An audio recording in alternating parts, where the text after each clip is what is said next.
Hello guys, it's me हमसे and you are watching H T reacts. जनाब, क्या हाल चाल हैं? आप सबके ठीक ठाक हैं?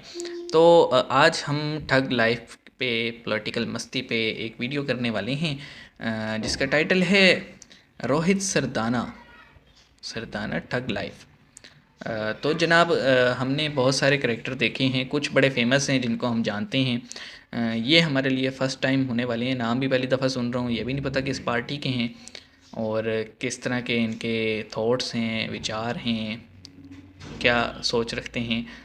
और मेरा ख्याल है जो हमारी पाकिस्तानी ऑडियंस है उसके लिए भी ये एक नया ही नाम होने वाला है, तो मैंने इसलिए पिक कर लिया कि यार इस पे करते हैं रिएक्ट। तो आइए देखते हैं, विदाउट फर्दर एडू शुरू करते हैं। सब्सक्राइब कर लो, ठीक है? 3 2 1 and go. Sachar committee Congress के जमाने में बनी थी, उसका इम्प्लीमेंटेशन कर दें, इसके आगे और कुछ करने की जरूरत नहीं है। नंबर 1, अगर उसमें नहीं कर सकते हैं तो कहीं ऐसा ना हो कि 5 साल के बाद फिर एक कमेटी आपको सच्चर बनानी पड़े कि मोदी साहब ने ऐलान किया था 5 करोड़ लोगों को रोजगार देने का और स्कॉलरशिप देने का, उसमें भी एक कमेटी बनी। और कमेटी हिंदुस्तान में उस केस की बनाई जाती है जिसको दफन करना होता है, उसकी कमेटियां बनती हैं। बहुत सारी भी यही होता है। सर देखिए, अगर सरकार मॉडर्नाइजेशन की बात कर रही है, बेहतर शिक्षा उपलब्ध कराने की बात कर रही है, सच्चर कमेटी ने कहीं नहीं कहा कि बच्चों को अच्छी शिक्षा दिलवा दो। मेरे भाई, सच्चर कमेटी ने कहा है कि 42,000 खानदान को 2 वक्त का खाना नसीब नहीं है, तालीम लेके कहां जाएंगे? तो उसमें पहले पेट तो उस भर जाए, एजुकेशन कहाँ से बाद में होगी? तालीम की बात कीजिए ना आप। मतलब आपके पहले हिसाब से पेट तो भर दीजिए। पेट भर दो, तालीम दो ना, तो फिर जाहिल पैदा होंगे जिनकी पाकिस्तान में कमी नहीं है। तालीम से आदमी खाना कमाने लायक नहीं होता। अरे भाई साहब, पहले पेट तो उसको भर भीख दीजिए ही भाई देते साहब, रहो, छोटे तालीम छोटे मत दो। बच्चे। पॉइंट है। रजत शर्मा है ना ये अरे एंकर। हम तो कहानी की किताब में थे, कविता की किताब में थे। हमारे वकील ने नहीं की। फिर मैं आपको एक बार क्लैरिफाई कर दूं। आप ही की तरफ से कही गई है सर, फिर हमारी आप फिर तरफ चेक करा लें उसको। मैं चेक करा के ही बोल रहा हूँ, आपने खुद ही बताया मुझे। चलिए, मेरी जानकारी भूल जाइए। सुन्नी वक्फ बोर्ड की तरफ से पेश हुए थे। सुन्नी वक्फ बोर्ड किसका निकाय है? उत्तर प्रदेश सरकार का। उत्तर प्रदेश सरकार के कंट्रोल में है।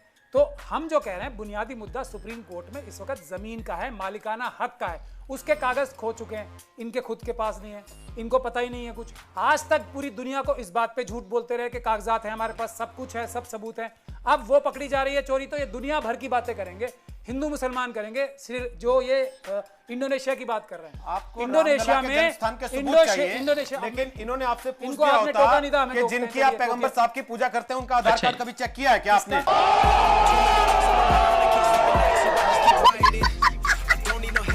गजब बेइज्जती। पैगंबर साहब की पूजा तो नहीं करते। अच्छा, रोहित सरदाना ये है, मैंने रजत शर्मा बोल दिया, सॉरी। अंसार रजा सुनिए, करने के लिए बोला हूं। अंसार रजा, इनकी बात से जाऊं, केवल 2% मुसलमानों के बच्चे मदरसों में पढ़ते हैं। अगर उन 2% की बेहतरी के लिए कोई स्कीम आ रही है तो उस पर आपत्ति क्यों है? उसको ये कह के खारिज करने की कोशिश क्यों करना कि नाथूराम गोडसे और प्रज्ञा ठाकुर नहीं निकलते मदरसों से? तो सर, ये जो हर शुक्रवार को पत्थर मारने निकलते हैं कश्मीर में, ये हार्वर्ड से पढ़ के आए हैं क्या? ये कहाँ से निकलते हैं ये सर? इसमें तो कुछ अचानक इसमें कहीं कुछ ना जो कहीं है नारा ना, लगा के फट जाते हैं दुनिया के किसी भी मुल्क इसमें में। कुछ रोल ये कॉन्वेंट स्कूलों में और उन कैंब्रिज लोगों का भी, यूनिवर्सिटी में हाफिज पढ़ाते सईद हैं जैसे क्या? लोगों का भी है, उन लोगों का भी है, उनका भी नाम लेना चाहिए। हाफिज सईद सरकार है ये तो कहती जेल में, है लेकिन कि मुझे हम लगता नहीं है कि मदरसों को जेल में हाईटेक करना होगा। चाहते हैं, हम वहां बेहतर कोर्स करिकुलम पढ़ाना चाहते हैं। आजम खान उसमें भी फच्चर फंसाते हैं। क्यों? मुसलमानों को पसंद नहीं है क्या? या आजम खान सारे मुसलमानों की नुमाइंदगी नहीं करते? आप ये कह के निकल लें। आजम खान साहब को और ऐसे बहुत सारे हमारे नेता दूसरे भी हैं जो आरएसएस की परोक्ष रूप से मदद करते रहे हैं, इसमें कोई शक की शुबे की गुंजाइश नहीं है। असली मुद्दा क्या है? आज आप मदरसों में देना चाहें, स्कूलों में देना चाहें, या किसी भी उसके लिए देना चाहें, पैसे तो भारत देश में पैसे ही नहीं बचे हैं। अब आज जो रिपोर्ट आई है अभी फाइनेंस कैसे नहीं बचे? मिनिस्ट्री से, 82 लाख करोड़ रुपए का डेट है हमारे पर। और 2014 में जब मोदी सरकार बनी थी, जब 55 लाख करोड़ का था, तो ये करीब 27 लाख 2014 करोड़ से 19 तक ये देश भूखा मर रहा था, डेट- कुछ नहीं हुआ इस देश नहीं, में काम। 5 साल में सब बंद पहले पड़ा था। आपके बात पे इतनी जबरदस्त ताली बजी है। मैं जो बात कह रहा हूँ आप उसको केस आपने लड़ते सुनी थे, नहीं। आपको फीस नहीं मिलती थी क्या? नहीं, मुझे पब्लिक फीस- क्या कहती थी? देश पे कर्जा है, पहले पर अच्छा आप साहब फ्री में लड़ लीजिए। पे खड़े हैं आप मेरे ये मौलाना, कह रहे बताइए। हैं कि देश के पास तो पैसे ही नहीं है जी। 30% लोगों से आपने फिर भी फीस ले ली। आप सुबह सब्जी खरीदने जाते हैं, मुफ्त में ले आते हैं क्या? देश के पास तो पैसे नहीं, मैं कहां से दूं तुझे? If you think you're bad, I am your dad. पढ़ाई से दुश्मनी क्या है भाई? मुझे ये नहीं समझ आती। जो लोग मदरसे का क्लेम करते हैं, उन्हें पढ़ाई से क्या प्रॉब्लम है? समझ गए आप? सर कह रहा हूँ, इज्जत दे रहा हूँ, समझ लेना, वरना मेरे पास भी ऐसी जुबान है जैसी आपके पास है। तेरा बाप आया। सब कुछ तो बोल दिया। Hey y'all, come look at this. सनब साहब चौधरी कह रहे हैं जमीर बेचने वाले को अच्छा जवाब दिया और टिकाई से दिया। भाई मैं टिकाई से क्या सिकाई से भी दे देता सामने रहता तो, पहली बात। दूसरा ये है कि इनके खुद के जमीर बिके हुए हैं जो आके यहाँ ज्ञान पेलते हैं ना, ये खुद साले पंच प्रीत सिंह कंट्रोल जेब में जो भारी है। हाँ तू लटका ना मेरी जेब में, जो तुझे पता लग रहा है मेरी जेब भारी है, आजा झाँक के देख ले अंदर। यार ये तो प्रॉब्लम है, आप किसी पॉलिटिकल पार्टी को बताओ तो वो आगे से कहते हैं दूसरी पार्टी से पैसा ले रहे हैं। मैंने तू कह दिया तो बुरा लग गया। सम्मान भी पूरा चाहिए है, गाली भी सम्मान से दूं क्या? फॉलो कर रहे हैं, पर कार्रवाई होनी चाहिए, सब उन्होंने शुरू किया है। अदिति का कहना है योगी जी कह रहे थे पुरुष रजाई में सो रहे हैं, हकीकत अब सामने आई, पुरुष दंगे की तैयारी में थे। रोहित झा कह रहे हैं ताहिर हुसैन को अब डिफेंड करे कुछ लोग, क्या बात करें, केजरीवाल छोड़ो बाकी पूरी पार्टी डिफेंड कर रही। केजरीवाल ने तो कह दिया कि ऐसा है, जाओ अगर हमारी पार्टी का कोई जिम्मेदार है तो उसको डबल सजा दे दो। जैसे कन्हैया कुमार को दी है, जैसे उमर खालिद को दी है, जैसे उन सारे लड़कों को दी है जो वहाँ मुंह पे कपड़ा बांध के नारे लगा रहे थे।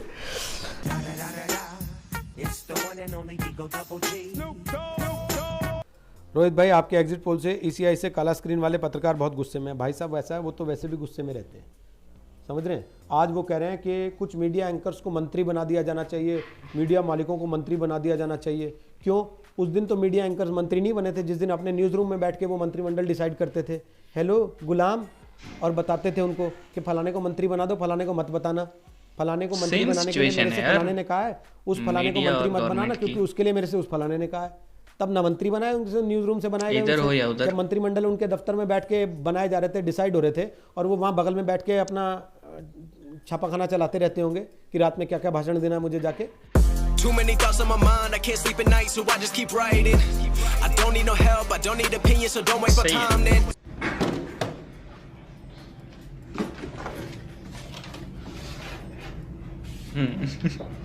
मनीष जी कह रहे हैं सर जो एंकर आपके जन्म को गोदी मीडिया का नाम दे रहे हैं आप उनको कभी उनके शो में एक्सपोज कीजिए। छोड़िए ना मनीष जी, इतना ही टाइम रह गया क्या अपने पास? वैसे ही कोई नहीं देख रहा उनको, वो एक तरफा राग अलाप पे जाते हैं, अलाप पे जाते हैं, अलाप पे जाते हैं। वो अपने दिल की तसल्ली रखने को उन्होंने दूसरों को गोदी मीडिया कहने का नाम दे दिया है। असल में आप उनको ध्यान से देखिए तो आपको पता लगेगा वो खुद एक गोदी में बैठ के वो सारा काम कर रहे हैं। तो वो अपने उस हीन भावना को दूसरों के ऊपर लादने की कोशिश करते हैं, दूसरों को गोदी मीडिया कह के।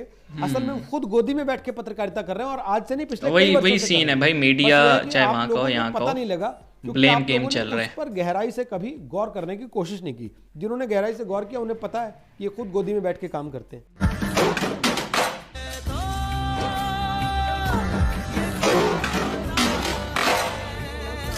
पीके दीक्षित, दीपिके दीक्षित, ओके। आप चैट का जवाब कहाँ देते हो? यहीं देता रहा हूँ लाइव में बैठ के। म्यूट में देखते हो क्या चैट? अरे मैं यहाँ टाइपिंग वाली चैट करने नहीं आता हूँ, ये वॉइस चैट है, वीडियो चैट है दोस्त। आप जो यहाँ देखते हो मैं पढ़ के उसका जवाब देता हूँ, ठीक है?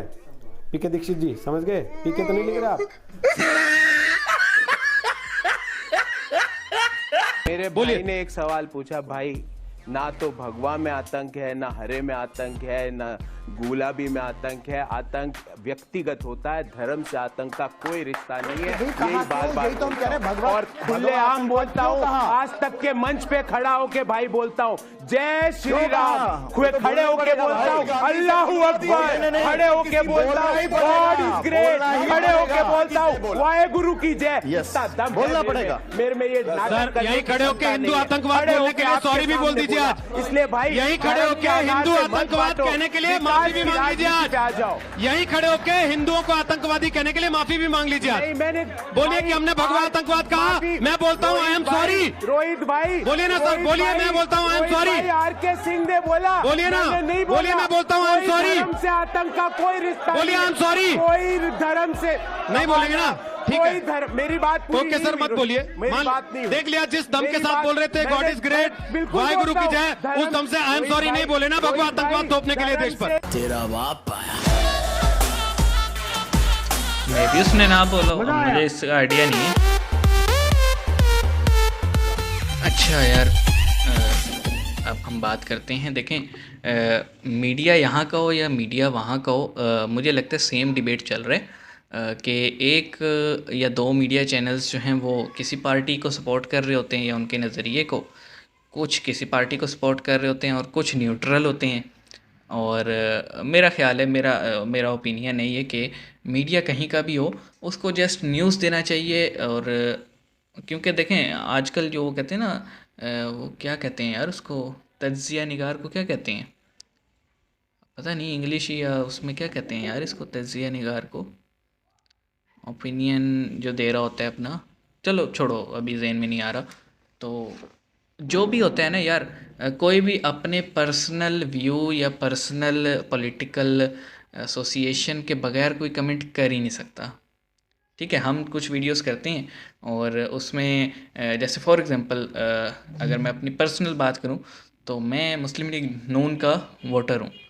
तो आपको पता है कि उसके बगैर जब भी कभी कोई पॉलिटिकल ओपिनियन आता है और जिसमें पीटीआई के कुछ इन्वॉल्वमेंट हो, तो मेरे अल्फाज से, मेरे चेहरे से दिखता है कि भाई मेरा झुकाव नून लीग की तरफ है। तो कोई भी इसके बगैर कोई ओपिनियन दे ही नहीं सकता। और चाहे वो एक चैनल हो चाहे दूसरा चैनल हो, तो ये ब्लेम गेम ख़त्म होना चाहिए। सबको पता है भाई अपने पर्सनल ओपिनियन के बगैर कोई दूसरा ओपिनियन दिया जा ही नहीं सकता। अच्छा, जहाँ तक ये सवाल था लास्ट में, बाकी तो सारी आपको पता है इतनी सारी चीज़ें चल रही थी। और एक ही चीज़ था कि रोहित भाई जो हैं वो दबंग स्टाइल में आंसर कर रहे थे। लेकिन मैं सिर्फ इतना कह रहा हूँ कि टेररिज्म किसी भी उससे ना लिंक नहीं होता, किसी भी उससे, किसी मज़हब से, किसी धर्म से। वो एक अपना इंटेंशन होता है। अब मुस्लिम्स के साथ ज़्यादा एसोसिएट इसलिए कि वर्ल्ड वाइड जितनी भी एक्टिविटीज़ हो रही हैं उसमें ज़्यादातर मुस्लिम्स हैं। ठीक है, या मुस्लिम तंजीमें इन्वॉल्व निकलती हैं, तो इसलिए मुस्लिम्स के साथ ज़्यादा अटैच हो जाता है ये वर्ड। लेकिन हमने ये भी देखा है कि वाइट सुप्रीमिस्ट जो हैं वो भी एक्टिविटीज़ अपनी करते हैं, तो उनको टेररिज्म कोई नहीं किया जाता। लेकिन ओवरऑल अराउंड द वर्ल्ड अगर हम देखें, अलकायदा मुस्लिम से है, तहरीक तालिबान पाकिस्तान मुस्लिम्स में है, तहरीक तालिबान अफ़गानिस्तान मुस्लिम में है, बोको हराम मुस्लिम्स में है, और कौन सी है, जैश ए मोहम्मद मुस्लिम में है, और क्या है, और भी हैं यार, दो चार हैं, नाम ज़हन से निकल गया। जैसे वो हिज़्बुल्लाह वो मुस्लिम में है, हमास मुस्लिम से है। यानी ये जो बड़ी बड़ी ऑर्गेनाइजेशंस हैं ये सारी मुस्लिम रिलेटेड ही हैं, या इनका जो अपना वो होता है, जैसे दाइश थी वो भी मुस्लिम थी।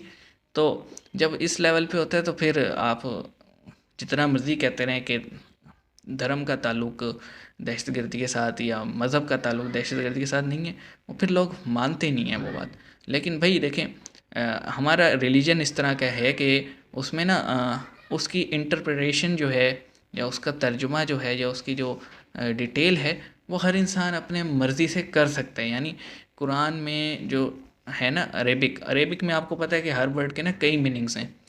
तो लिखा कुछ होता है, कुछ लोग बता उसको कुछ रहे होते हैं, तो उस वजह उसको फिर यूज़ करते हैं। और कोई बात किसी कॉन्टेक्स्ट में लिखी होती है कि उसको समझने के लिए ज़रा पीछे की 2-3 आयतें पढ़नी है, लेकिन मुल्ला इस तरह के बैठे हुए हैं चालाक के, वो आपको कहेंगे जी कुरान में हुक्म है तमाम कुफ़ार को मारने का। यकीनन है, लेकिन किन को मारने का हुक्म है वो भी मेंशन है, तो उस पर कोई ध्यान नहीं देता। कहीं ये नहीं लिखा, अच्छा कुरान में ये भी लिखा है एक इंसान को मारना सारे इंसानों को मारने के बराबर है। अब इंसान का वर्ड आया, ये तो नहीं मेंशन है मुसलमान इंसान को मारना, या ये भी नहीं मेंशन कि क्रिश्चियन इंसान का वर्ड आया।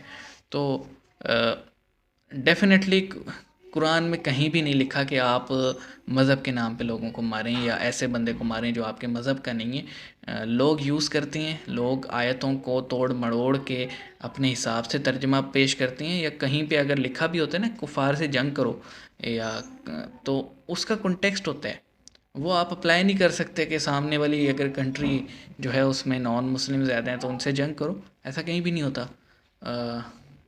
एक एक था एक वो बड़ी डिटेल में हो जाएगी बात, लेकिन मैं सिर्फ इतना समझा रहा हूँ जी कि इंडिविजुअल एक्शंस होते हैं जो कि डिफ़ाइन करते हैं, लेकिन बात वही है कि हम जिस भी टेररिज्म एक्ट को पकड़ते हैं ना, उसमें ज़्यादा मुसलमान ही निकलते हैं। तो फिर मुसलमान ये शिकवा ना किया करें कि हमें दहशतगर्दी के साथ जोड़ दिया जाता है। मैं ख़ुद भी एक मुस्लिम हूँ, हमने भी कुरान पढ़ा है, रोज़ पढ़ते हैं, हम भी मदरसे में गए हैं, नमाज हम भी पढ़ते हैं 5 वक्त की, लेकिन उसके साथ साथ हम ग्लोबल पॉलिटिक्स भी देखते हैं। हमारे बहुत सारे दोस्त हैं नॉन मुस्लिम भी हैं, हम एजुकेशन भी दुनिया की लेते हैं, तो उससे कहीं से भी हमें तो वो तशद्दुद वाली नहीं परवान चढ़ी, क्योंकि शायद हमारा ब्रेन वॉश नहीं हुआ। बहरहाल ओपिनियन हम अपने व्यूवर्स पे छोड़ते हैं। तो आपको क्या लगता है कि क्या वजह हो सकती है कि मुस्लिम्स जो हैं वो ज़्यादा पाए जाते हैं? मेरा तो मानना यही है कि जनाब, आपका जो टीचर होता है ना, जिससे आप सीखने जाते हो, उसके करैक्टरिस्टिक्स स्टूडेंट में आ जाते हैं। तो टीचर का दिमाग अगर दहशतगर्द वाला है ना, तो वो सेम कोर्स कोई अगर ऐसा बंदा है जो चीज़ों को लॉजिकल लेके चलता है, वो पढ़ा रहा है और एक तरफ एक आम मुल्ला पढ़ा रहे, तो आप देखेंगे कि मुल्ले ने ना हर चीज़ को इस तरह एक्सट्रीमिज़म की तरफ लेके जाने हैं, और जो नॉर्मल बंदा होगा वो कहेगा कि भाई क्या टेंशन है, सुकून कर। पढ़ाने पढ़ाने का अंदाज़ होता है। तो it's up to you guys, आपकी जो भी राय है वो कमेंट में ज़रूर बताइएगा। हम मिलते हैं आपसे नेक्स्ट वीडियो में।